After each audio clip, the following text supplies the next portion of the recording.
The great hall of the Galactic Council stretched beyond what most eyes could see. Thousands of beings from hundreds of worlds sat in their designated sections, each species keeping to their own kind. The air hummed with translation devices working overtime, turning alien sounds into understandable words. Admiral Zekthor of the Zephyrian Confederation stood at the center podium, his purple scales gleaming under the bright lights.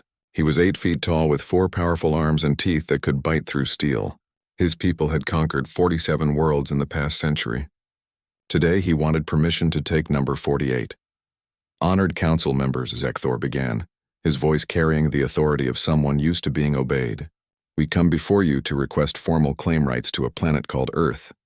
Our scouts have studied this world for 6 months. The beings there call themselves humans. A holographic display flickered to life above the podium. It showed a blue and green planet orbiting a yellow star. The image zoomed in to show cities, roads, and what looked like primitive spacecraft, barely capable of reaching their own moon. As you can see, Zekthor continued, these humans are still in the early stages of development. They use chemical rockets to barely escape their planet's gravity. Their weapons are crude projectiles and explosive devices. Most importantly, they have no energy shields, no plasma weapons, and no faster-than-light travel. Murmurs rippled through the assembly. Many species remembered when they were at similar technological levels. It seemed like such a long time ago. Council Speaker Velan, a tall being with crystal-like skin, leaned forward in her chair. What is your military assessment, Admiral? Complete superiority, Zekthor replied without hesitation. Our shields can stop their most powerful weapons. Our plasma cannons can destroy their largest structures from orbit. A single Zephyrian destroyer carries more firepower than their entire planet's military combined. We estimate complete pacification within 30 standard days. The Military Assessment Board, made up of representatives from the 5 strongest galactic civilizations, nodded their approval. Wars like this had happened countless times before. A stronger species would arrive, demonstrate their power, and the weaker species would surrender. It was the natural order of things. Dr. Yathara from the Science Council stood up. She was small compared to most beings in the hall, with large eyes and delicate features. We have completed our biological analysis of the human species, she announced. Her voice was soft but clear through the translation systems. Another holographic display showed human anatomy and behavior patterns.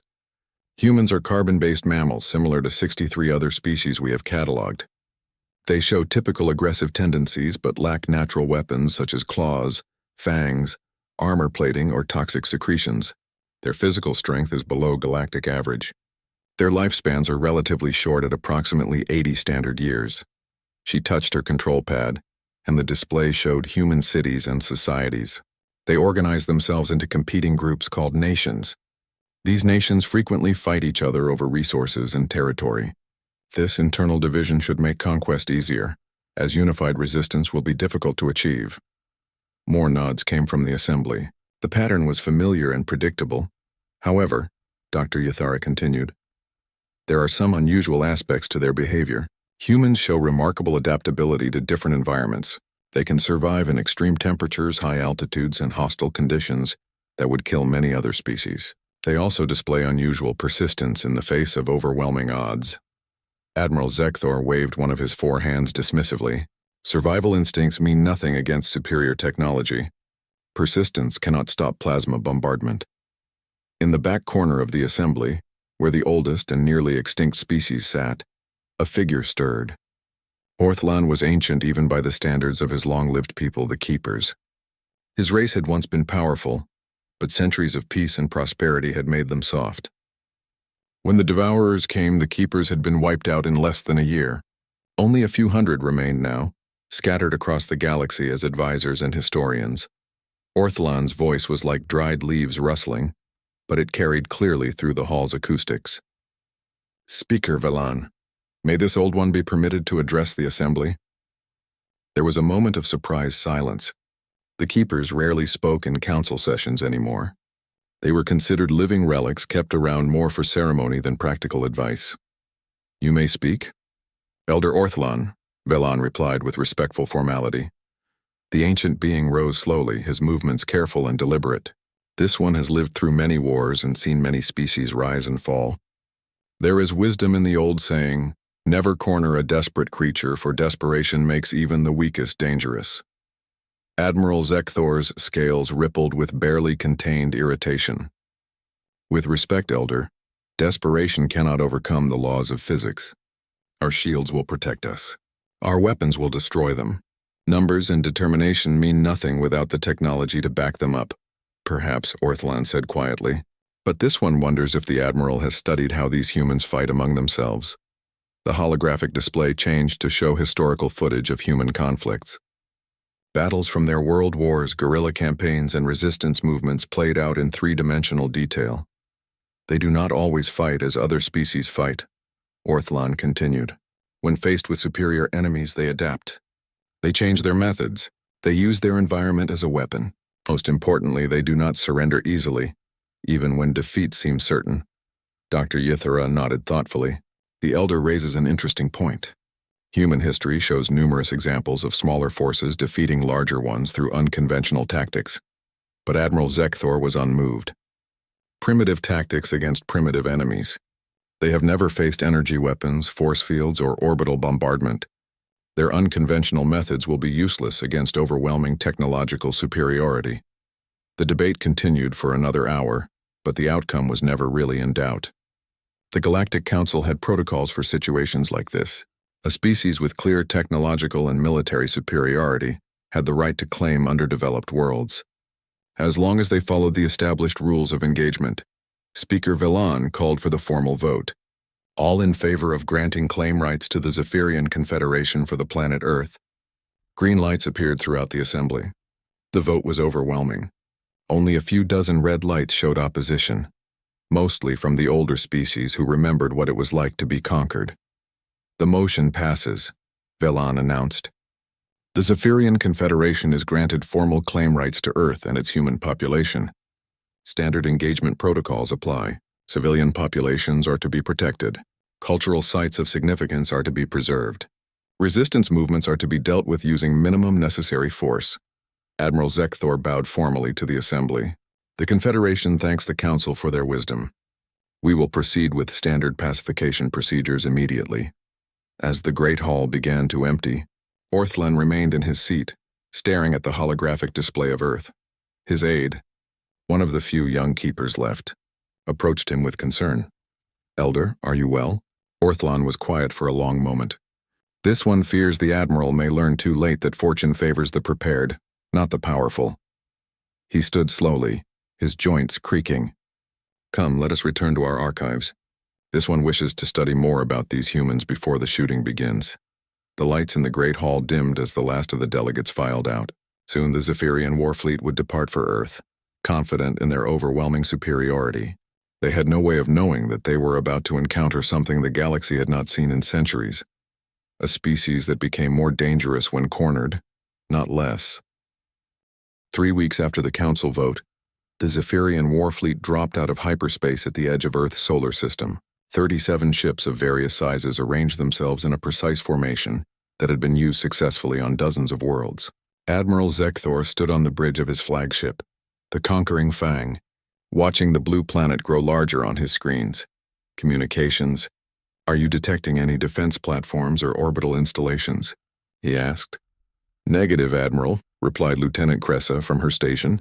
We're picking up primitive satellites and what appears to be a small space station, but nothing that poses any threat. Their most advanced vessels appear to be chemical-powered rockets carrying small crews. Zekthor nodded with satisfaction. Exactly as predicted. Helm, bring us to standard demonstration distance. We'll show them what real power looks like. The fleet moved through the solar system like a school of metal fish, passing the orbit of Mars with casual ease. Human space-based telescopes tracked their movement, sending panicked signals back to Earth. Radio waves filled with human voices in dozens of languages bounced between the planet and its moon. Admiral, the communications officer called out, we're receiving thousands of transmissions from the planet. Their communication systems are primitive but widespread. They seem to be trying to establish contact. Let them watch, Zekthor replied. Fear will make the conquest easier.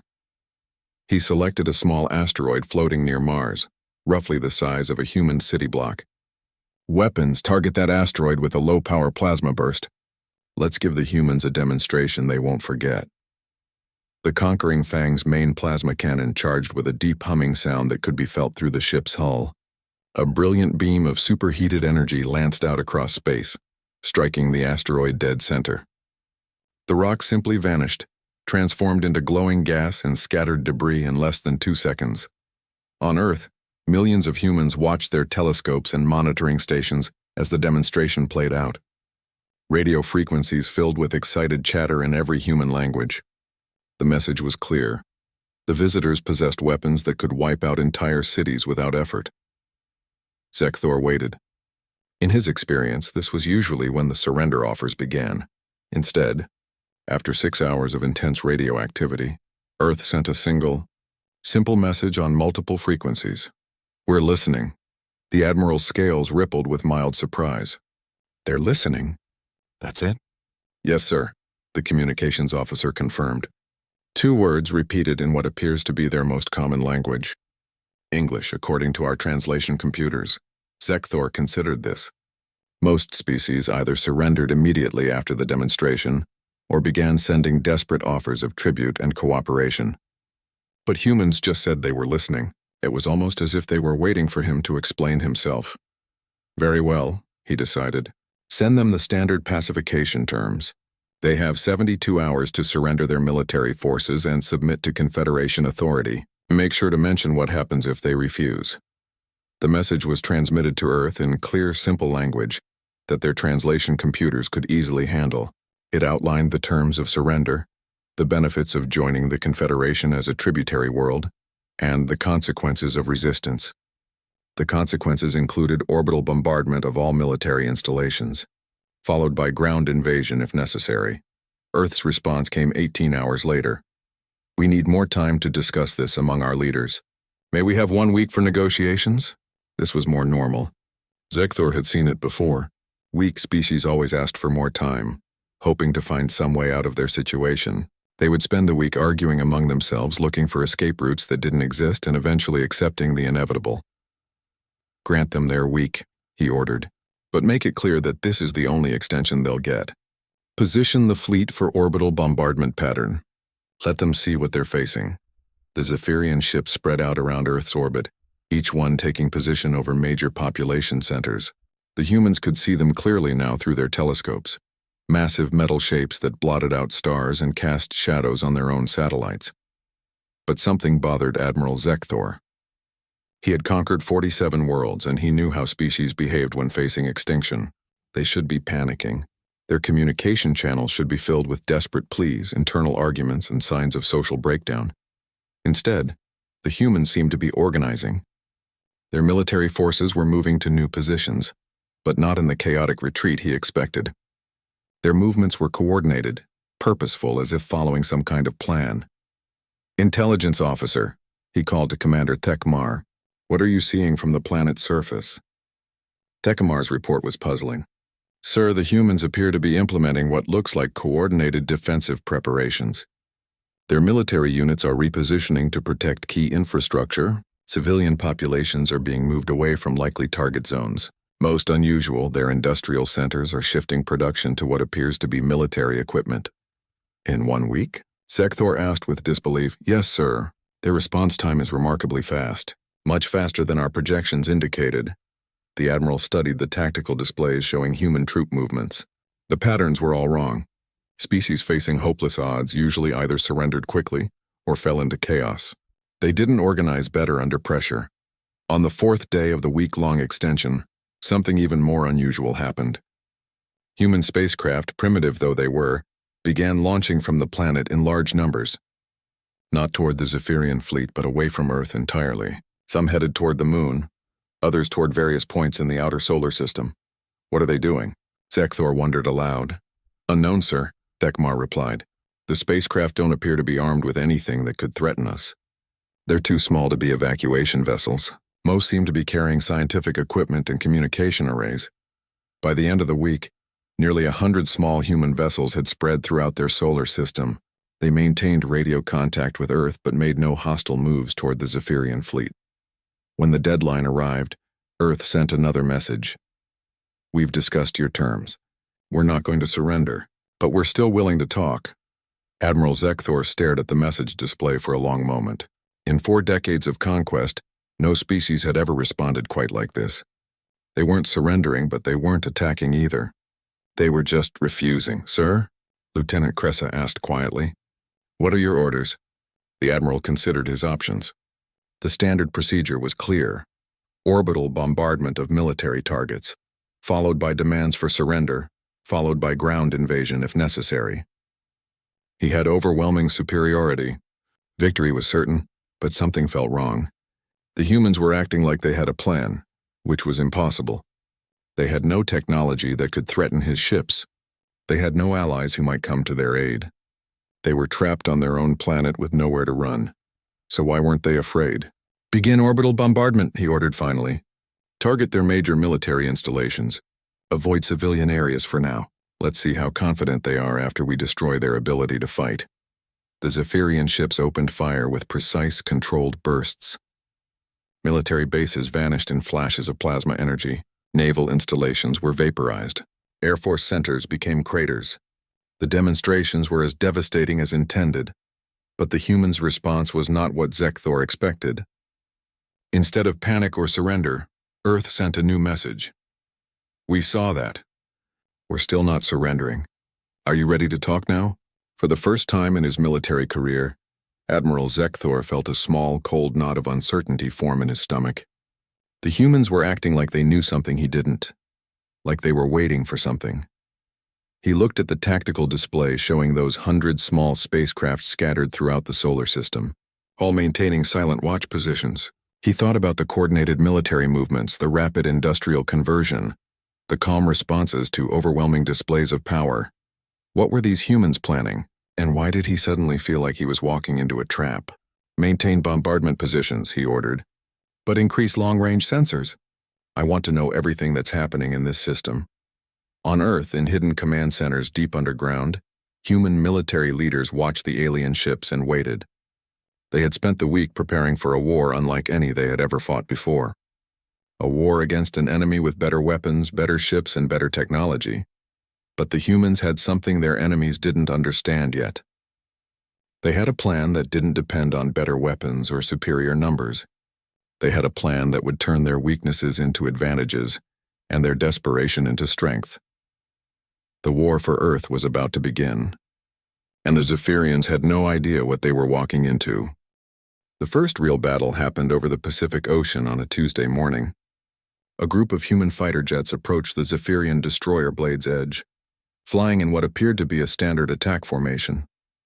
Admiral Zekthor watched from his flagship as the small aircraft launched their primitive missiles toward the alien vessel. The Zephyrian point defense systems engaged automatically. Bright beams of energy reached out and destroyed the incoming missiles long before they could reach their target. The human aircraft, realizing their attack had failed, turned away and retreated toward their nearest airbase. "Pathetic," commented Commander Thekmar. "Their weapons can't even reach us." But Admiral Zekthor noticed something odd about the attack. The humans had approached from a very specific angle, launching their missiles at a precise distance, then retreated along an exact flight path. It felt more like a test than a real attack. "Communications, are we detecting any unusual sensor activity from those spacecraft they scattered around the system?" "Now that you mention it, sir, yes. They've been very active since the attack began. Lots of directed transmissions toward Earth." 3 days later, the second human attack was different. This time they came in fast and low, using their planet's magnetic field and radiation belts to mask their approach. The missiles they fired weren't aimed at the Zephyrian ships directly, but at points in space nearby.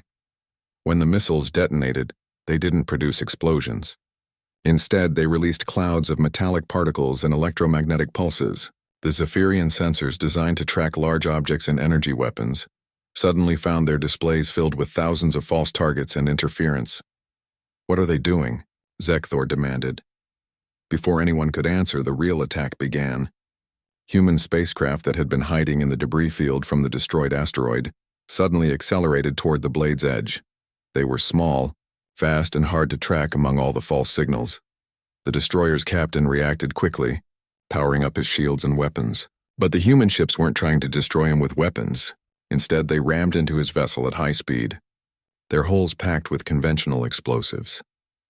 The suicide attack didn't penetrate the Zephyrian shields, but the impacts created massive electromagnetic interference. For nearly 10 minutes, the blade's edge was effectively blind and deaf, its sensors overwhelmed by the chaos around it. When the interference cleared, the human attack force was gone, but they had left something behind. Small devices attached to the destroyer's hull, hidden among the blast damage. The devices were broadcasting everything they detected back to Earth. "They're studying us," Admiral Zekthor realized with growing alarm. "They're learning how our technology works." The pattern continued for 2 weeks. Human attacks that seemed designed more for gathering information than causing damage. Each assault was different, testing different aspects of Zephyrian technology and tactics. The humans lost ships and pilots in every engagement, but they kept coming back with new approaches. Then the real surprise began. Human engineers working with data collected from those surveillance devices and captured wreckage started producing hybrid technology. Their missiles suddenly carried warheads that operated on frequencies that caused Zephyrian shields to fluctuate. Their aircraft began using jamming systems that specifically targeted Zephyrian communication protocols. "How are they adapting so quickly?" Thekmar asked in disbelief, watching reports of the latest human innovations. "Unknown, sir," replied the intelligence officer.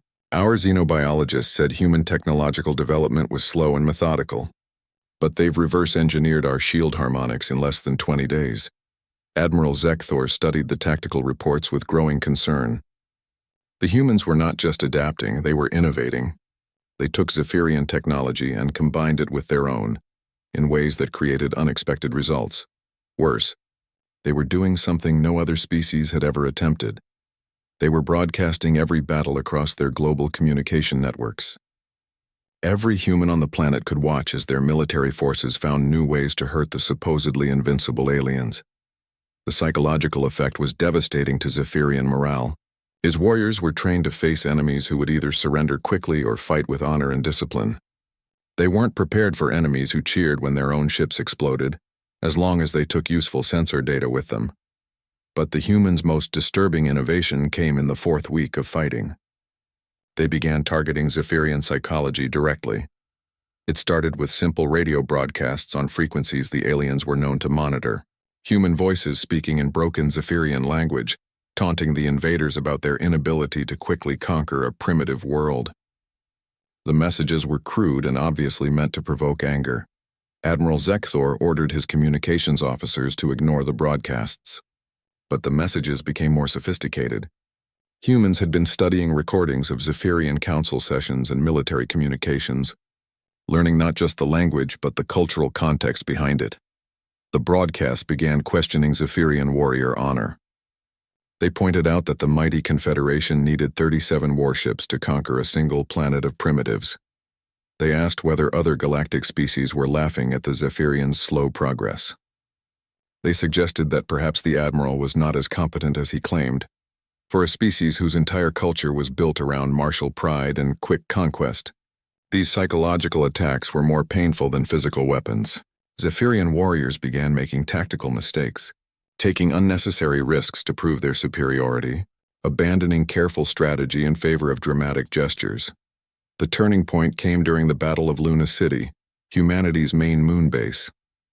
Admiral Zekthor decided to make an overwhelming show of force, bringing 12 ships to destroy the installation in a single coordinated strike.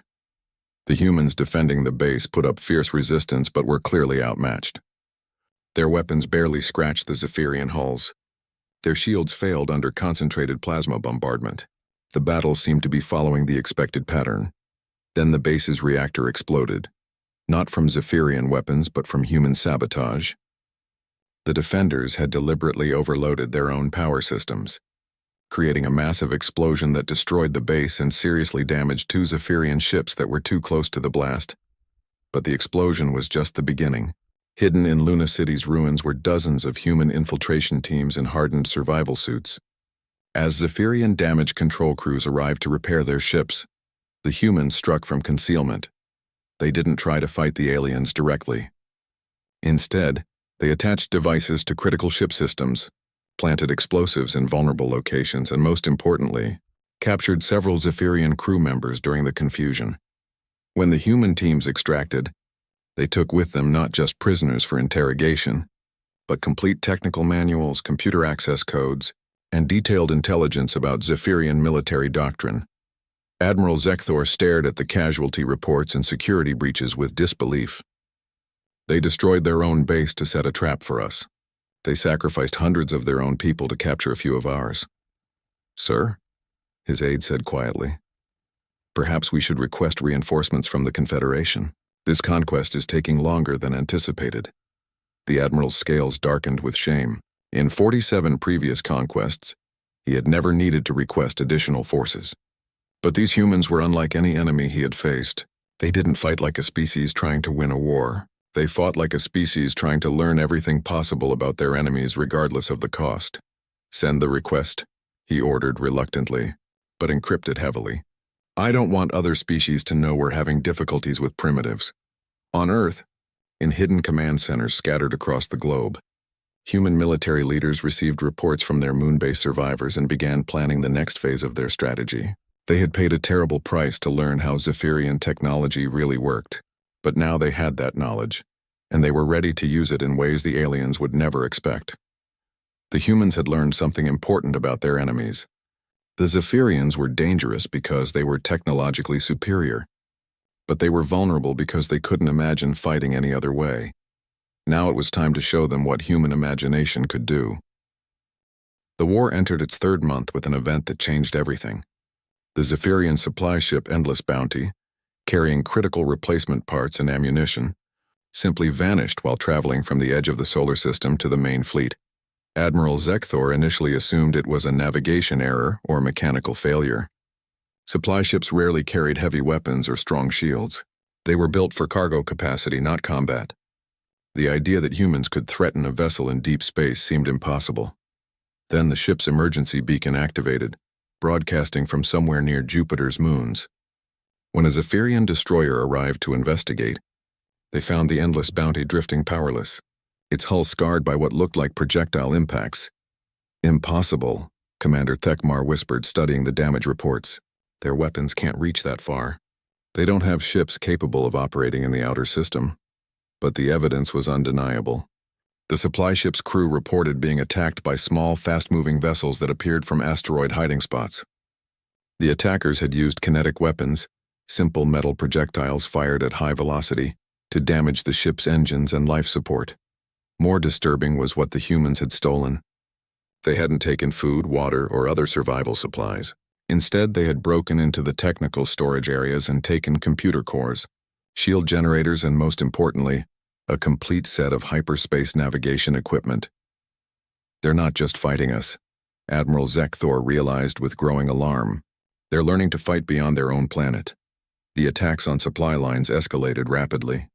Humans had somehow established hidden bases throughout the solar system, using those small spacecraft they had launched during the first week of the war.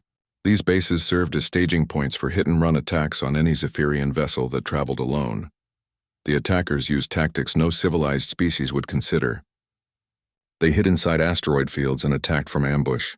They used their own planet's gravity and magnetic field to accelerate simple projectiles to devastating velocities. Most shocking of all, they seemed willing to sacrifice their own lives to achieve mission objectives. "Sir," reported Lieutenant Cressa during the morning briefing, "we've lost 6 supply ships and 4 escorts in the past 2 weeks. The humans are intercepting our supply runs faster than we can organize them." Admiral Zekthor studied the tactical display showing the scattered locations of the attacks. The pattern was sophisticated, indicating detailed knowledge of Zephyrian logistics and patrol schedules. "How are they getting our operational data?" The answer came 3 days later when security teams discovered listening devices hidden throughout the fleet. The devices were incredibly small and had been attached to ship hulls during what appeared to be random space debris impacts. The humans had been monitoring Zephyrian communications for weeks, but the real shock was still coming. The breakthrough happened when human engineers, working with captured Zephyrian technology and their own desperate innovation, achieved something that should have been impossible. They managed to create a working hyperspace communicator. The first sign of this development came when Admiral Zekthor received an emergency message from Confederation High Command. The message was brief but alarming. Multiple human spacecraft detected in Zephyrian home territory. Please explain. What? Zekthor stared at the message display in disbelief. That's impossible. They don't have hyperspace technology.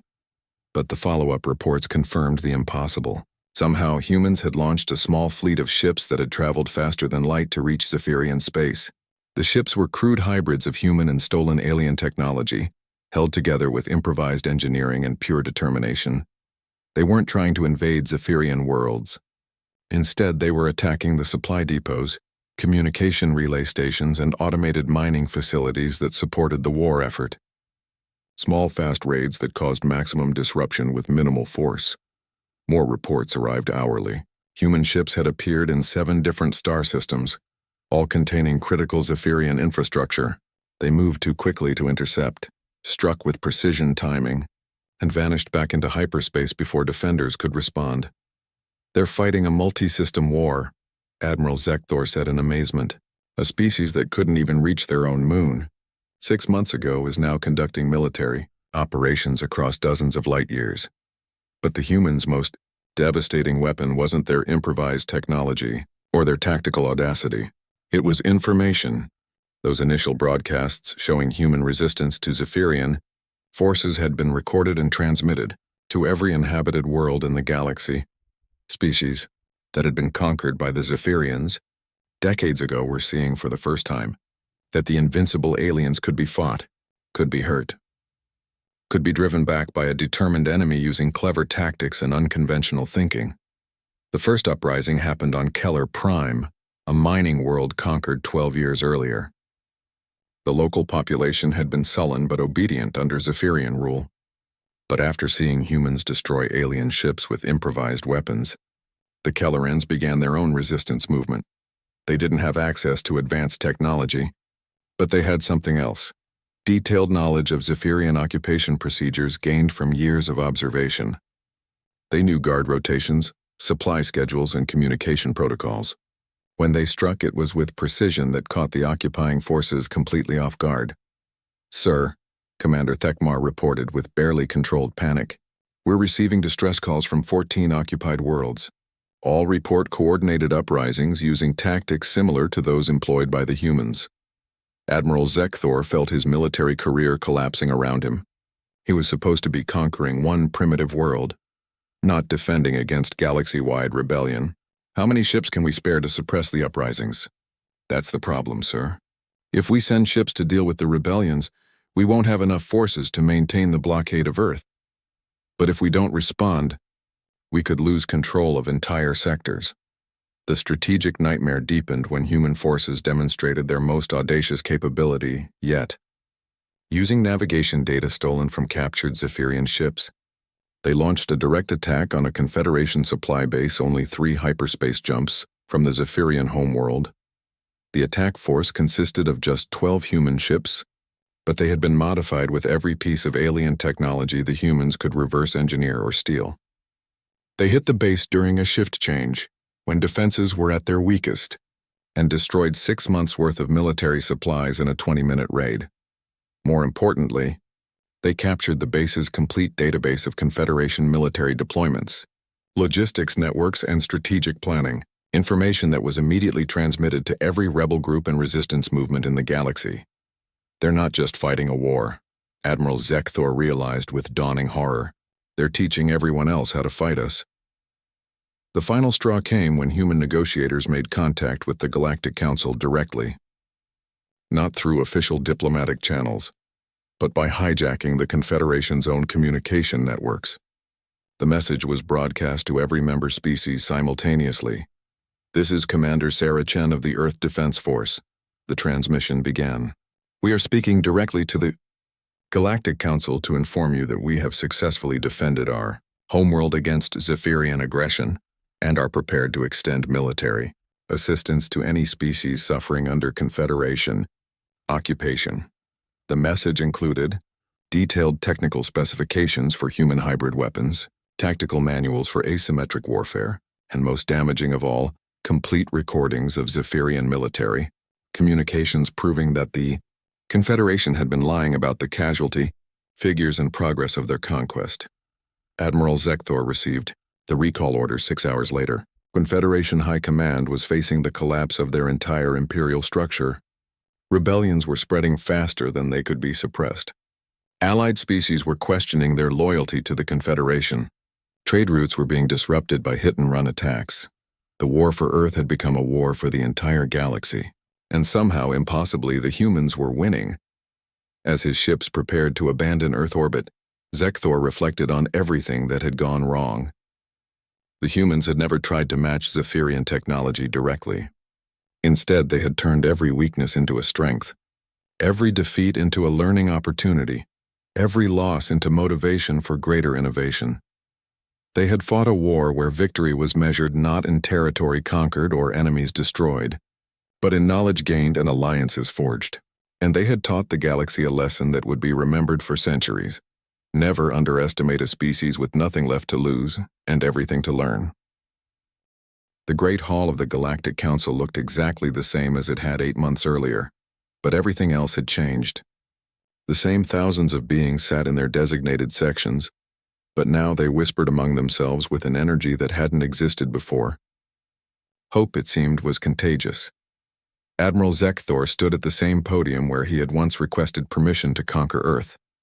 But this time he was not making demands. This time he was making an offer of surrender.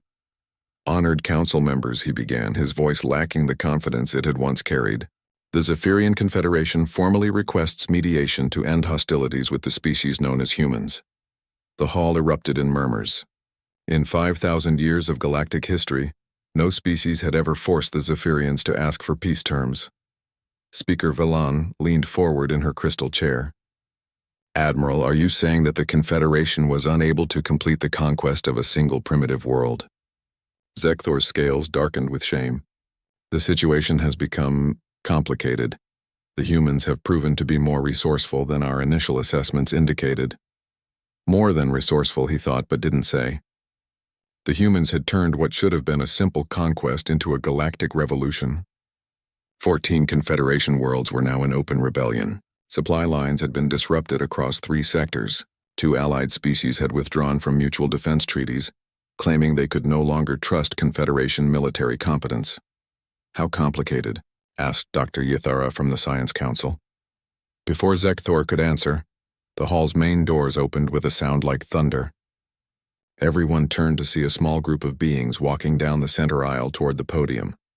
They were clearly human, bipedal, relatively small, with the soft features that had once made them seem harmless.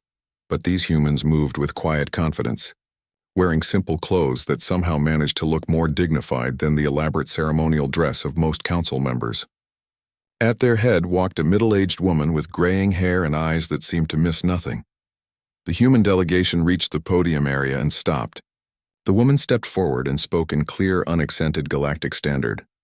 I am Ambassador Sarah Chen of the United Earth Government. We received your invitation to address this council and appreciate the opportunity to speak. The hall fell completely silent. No one had sent the humans an invitation. The fact that they were here meant they had traveled through hyperspace using stolen Zephyrian technology, navigated to the council homeworld using captured star charts, and somehow gained access to the most secure location in the galaxy. Speaker Velan recovered first. Ambassador Chen, while your presence is unexpected, we welcome you to these proceedings. Perhaps you can help us understand the current situation. Chen nodded politely. Of course. 8 months ago, the Zephyrian Confederation attempted to conquer my homeworld without provocation. We defended ourselves. The war that followed has now ended with Confederation forces withdrawing from Earth space and requesting peace negotiations. She paused, letting that simple statement sink in. No threats, no boasting, just facts delivered calmly. Admiral Zekthor felt compelled to clarify. The humans employed tactics that violated standard rules of warfare. They attacked supply lines, targeted civilian infrastructure on occupied worlds, and incited rebellion among conquered populations. Ambassador Chen turned to face him directly. Admiral, with respect, those were your rules, not ours. We never agreed to fight according to Confederation standards. We used every advantage available to defend our people. From the back of the hall, a familiar voice spoke up. Elder Orthlan rose slowly from his seat among the keepers. May this old one address the human ambassador? Please, Chen replied. bowing slightly in a gesture of respect that wasn't lost on the assembly. "This one is curious," Orthland said. "What does your species want from this council? Surely you seek some form of compensation for the unprovoked attack." Chen smiled, and somehow that expression was more unsettling to Admiral Zekthor than any weapon she might have carried. "Elder Orthlan, we want something much more valuable than compensation. We want membership in this council." The hall erupted in shocked conversation. Species typically had to demonstrate centuries of peaceful development, technological advancement, and cultural stability before being considered for council membership. The humans had been known to the galaxy for less than a year. Furthermore, Chen continued when the noise died down, "We formally request that the council review the cases of all species currently under Confederation occupation. We believe many of these conquests violated the very principles this body was founded to uphold." Admiral Zekthor's scales turned dark purple with rage. "The humans seek to destroy everything the Confederation has built. They are not interested in peace but in chaos, are we?" Chen asked mildly. She gestured, and one of her companions stepped forward with a portable display device. "Let me show the council what we've actually accomplished." The holographic display showed star charts marking the 14 worlds currently in rebellion against Zephyrian rule. But instead of the chaos Admiral Zekthor had described, the display showed organized resistance movements, coordinated supply networks, and most surprisingly, mutual aid agreements between different rebel groups. "These species are not fighting for chaos," Chen explained. "They're fighting for the same thing we fought for, the right to determine their own futures. We've been sharing tactical information, yes, but we've also been sharing something more important: organizational principles for post-liberation government." Another image showed human technical advisors working alongside alien engineers to modify captured Zephyrian technology for defensive purposes. Another showed human medical teams providing aid to refugee populations on liberated worlds. "We're not trying to build an empire," Chen said. "We're trying to build a coalition of free species who can defend themselves against anyone who would conquer them." Dr. Yathara stood up from the Science Council section. "Ambassador, our records indicate that human technological development was extremely limited just 8 months ago. How did your species achieve faster-than-light travel so quickly?" "We had excellent teachers," Chen replied with a slight smile. "The Zephyrians left a great deal of educational material behind when they retreated. We're fast learners when we're motivated." She activated another holographic display showing human shipyards in Earth orbit and on the Moon. The ships under construction were clearly based on Zephyrian designs, but modified with human engineering that somehow made them look more elegant, despite being cobbled together from salvaged parts. "Our first interstellar colony ship launches in 6 months, Chen announced. "The Keller Republic has offered us a world in their system as thanks for our assistance in their liberation. We've accepted, and we plan to establish additional colonies in partnership with other free species." The implications of that statement rippled through the assembly. Humans weren't just defending Earth anymore. They were expanding into the galaxy as partners and allies of species they had helped liberate. Speaker Velan called for order as the hall erupted in discussion. When quiet returned, she addressed the human ambassador directly. "What are your terms for peace with the Confederation?" "Simple," Chen replied. "Complete withdrawal from Earth space, recognition of human sovereignty, and most importantly, formal acknowledgement that the conquest attempt was illegal under galactic law. In return, we'll cease all military operations against Confederation territory and installations." Admiral Zekthor wanted to object, but he knew his position was hopeless. The Confederation was facing the collapse of their empire. They couldn't afford to continue this war. "And what of the rebellions you've inspired?" he asked bitterly. "Those are separate matters," Chen replied. "Each world will need to reach its own accommodation with the Confederation. We're willing to provide mediation services if requested by both parties." Elder Orthlan spoke once more. "Ambassador Chen, this one must ask, what will your species do with the knowledge and capabilities you've gained? How can the galaxy be certain that humans will not become conquerors themselves?" Chen was quiet for a moment, considering her answer carefully. "Elder, we learned something important during this war. The galaxy is full of species who have forgotten how to fight for their freedom, because they've been safe for so long. That safety is good, but it's also dangerous. It makes everyone vulnerable to the next species that decides conquest is easier than cooperation." She gestured to include the entire assembly. "We don't want to rule anyone. We want to make sure no one else can rule everyone. We want to be the species that teaches others how to defend themselves, not the species that makes defense necessary. The vote on Human Council membership took place 3 hours later. It passed by the largest margin in Council history. Only the Zephyrian delegation voted against it. As the session ended and delegates began filing out, Elder Orthlan approached the human ambassador. "This one believes your species will bring interesting changes to the galaxy," he said with what might have been a smile. "We certainly hope so, Elder," Chen replied, "though I suspect the most interesting changes will come from other species who remember what it means to be free."